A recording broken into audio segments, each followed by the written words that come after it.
आज SITचा जो तपास सुरू आहे त्याच्या संदर्भात त्यांचे काही प्रश्न असतील तर त्या प्रश्नांना काही उत्तरं त्यांना हवी असतील तर ते देण्यासाठी मी आज आलेली आहे आणि या तपासामध्ये पूर्णपणे माझं सहकार्य राहील।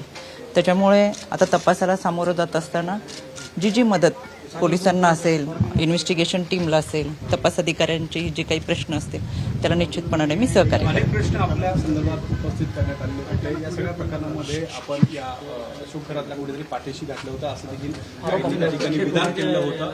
या अनुषंगाने नेमका तपास आज होणार आहेत का? नेमकं काय खुलासा करणार? मला असं वाटतं की अनेक शंका तुमच्या सगळ्यांच्या मनामध्ये आहेत। ज्यावेळेस हा तपास पूर्ण होईल या तपासामधूनच त्या तुमच्या सगळ्या प्रश्नांची उत्तरं मिळणार आहेत। सकाळी असं म्हटलेलं होतं की त्यांनी डीजीना देखील भेटल्या तर तुमची चौकशी होत नाहीये असं म्हटलेलं होतं आणि तुमच्या यामध्ये गुन्ह्यात सहभाग आहे असं देखील आरोप विरोध मला या गोष्टीची कल्पना नाही। सकाळी गाडीतही तुमच्या सकाळी एक गाडी होती केली जाते या प्रकरणात आपलं सह आरोपी करावं असं वारंवार त्या ठिकाणी मागणी केली जाते। कोण काय म्हटलंय किंवा कोणी काय बोललंय याची कल्पना मला नाहीये। आज जो तपास आहे त्या तपासाला पूर्णपणे सहकार्य करेल ती माझी जबाबदारी। सकाळी एक गाडी तुमच्या घरी आली होती MH15 नंबरची, त्या गाडीत कोण होतं त्याच्याबद्दल काय माहिती?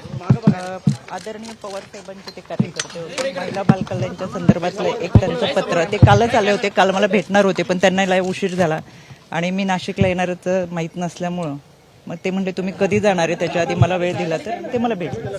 सकाळी भेट झाली तुमची पण फार गडबडीत झाली। त्यांना म्हणलं बसून आता चहा घेऊन जा मी निघते। समता पतपेढी असेल किंवा जगदंबा चाकणकरांचा काय संबंध खराच्या अकाउंटशी?